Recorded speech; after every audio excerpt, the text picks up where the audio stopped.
हम लोग का वेतन अक्टूबर माह से वेतन को मांग आवाज उठाने पर हमको कंपनी द्वारा निष्कासित कर दिया गया।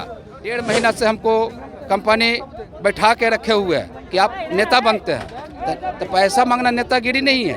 नमस्कार, आप देख रहे हैं न्यूज़ फॉर नेशन में हूँ आपके साथ नरोत्तम। जो नगर निगम के जो ड्राइवर हैं वो आज हड़ताल पर बैठे हुए हैं। ये लगातार इनकी पेमेंट नहीं दिया जा रहा है 3 महीने से। ये लोग आज धरने पर बैठे हुए हैं। क्या मामला है, आप लोग आज यहाँ पर जुट गए हैं? मामला अक्टूबर माह से वेतन नहीं दिया जा रहा।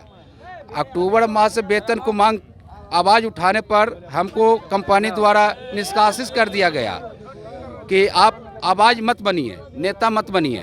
तो अपना कमाया हुआ मजदूरी मांगना नेतागिरी है। तो आप ही लोग मीडिया भाइयों से कहते हैं कि नेतागिरी है, तो बोलिए नेतागिरी नहीं है। अपना वेतन मांगना नेतागिरी नहीं होता। अपना हमें हक मांगा, उसके बावजूद भी इसका मेरा सज़ा 1.5 महीना से हमको कंपनी बैठा के रखे हुए है कि आप नेता बनते हैं, तो पैसा मांगना नेतागिरी नहीं है। आवाज़ उठाने पर आपके ऊपर कार्रवाई किया जा रहा है। निष्कासित कर दिया गया है। और ऑफिस में गए तो ऑफिस रोज आज बिहान का टहलावा दे रहा कि जाइए डिप्टी मिलेगा, ये करेगा, लेकिन अभी तक डिप्टी नहीं दिया गया। कौन से कंपनी से है? डीसीएस मोटर के अंतर्गत है। डीसीएस मोटर मोरियन कर्स, इसमें कोऑर्डिनेटर का भी बड़ी भूमिका है। इसमें जो नूतन अंचल का कोऑर्डिनेटर शिवोत कुमार मंडल है, इसका भी बहुत भूमिका है। दबाव दिया जाता है ड्राइवर पर विभिन्न प्रकार के कि तुम ये करो, ये नहीं तो काम छोड़ के चले जाओ। ऐसा धमकी दिया जाता है कि हम लोग खाली आत्महत्या नहीं किए हैं, समझिए कि हम लोग बहुत दर के ठोकर खा रहे हैं। ऐसा कि बाल बच्चा रोड पर आने वाला है, सबका भविष्य अंधकार में जाने वाला है।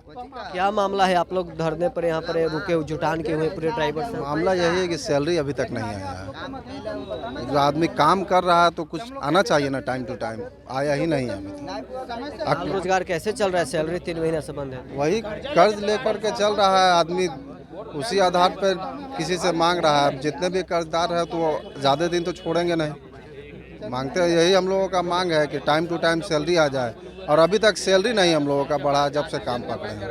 आगे क्या करेंगे?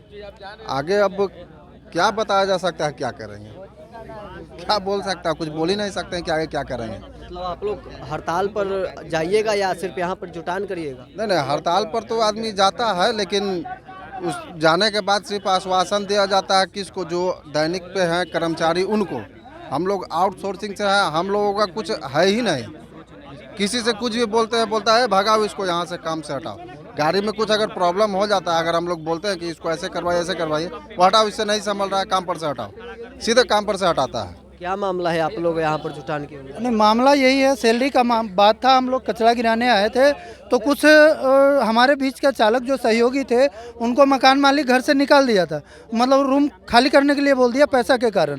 तो हम लोग इकट्ठा एक दूसरे से लेके उसको सहयोग कर रहे थे। और आप लोग आए हैं तो आप लोग के माध्यम से हम निगम प्रशासन को बताना चाहते हैं कि आप हम लोग का वेतन सही टाइम पे नहीं दीजिएगा तो आने वाला 1 सप्ताह के अंदर हम काम को ठप कर देंगे।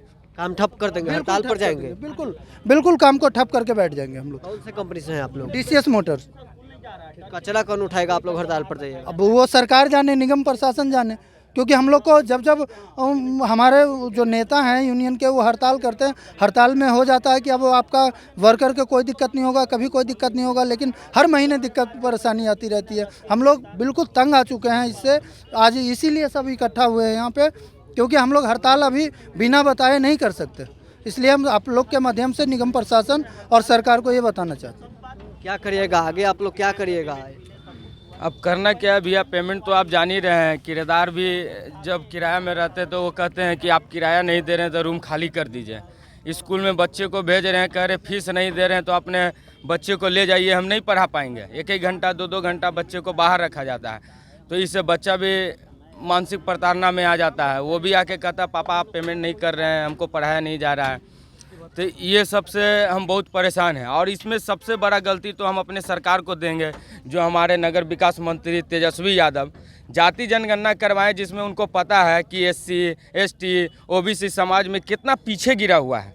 और बात करते हैं कि हम हित के लिए हम काम कर रहे हैं, ओबीसी के लिए, एससी के लिए, एसटी के लिए। आपके लिए ही जातीय जनगणना कर रहे हैं, आपको हक को दिलाएंगे। तो हमारे हक को कब दिलाएंगे? हमको कॉन्ट्रैक्ट में ढकेल कर, कॉन्ट्रैक्ट में हम हैं, वेतन मांगे कॉन्ट्रैक्ट से तो कहता है सरकार देगी तब देंगे। सरकार के पास बात करें तो हम कहते हैं कि हम आपको चिनते हैं, आपको हम रखे हैं। तो ये हम लोग को देखिए, कॉन्ट्रैक्ट ठेकेदारी प्रथा क्या है? एक गुलामी प्रथा है, और हम लोग गुलामी प्रथा के अंदर ही काम कर रहे हैं। और जब सरकार हमारे लिए बोलती है कि हम आपके लिए काम कर रहे हैं, तो कौन से आप काम कर रहे हैं? ये गुलामी प्रथा वाले। क्या करेंगे आप? निगम अगर पेमेंट अभी नहीं दे रही है तो आगे क्या करेंगे? तो वही हड़ताल होगी। क्या होगी? पेट भूखे हैं तो इससे अच्छा मर जाना ही में फायदा है ना, है? अरे भूखे मरने से अच्छा एक बार मरने में फायदा है ना, कि तरफ के भूखे से मरने में है, बताइए। तो आपने सुना, ये लोग कह रहे हैं कि अगर निगम हमारी जो पेमेंट है वो नहीं देती है तो हम आगे हड़ताल करेंगे, हम लोग भूख मर रहे हैं, रूम रेंट किराएदार रूम से निकाल रहा है। क्या कुछ कह रहे हैं ये लोग, आपने सुना। आप बने रहे न्यूज़ 4 नेशन के साथ।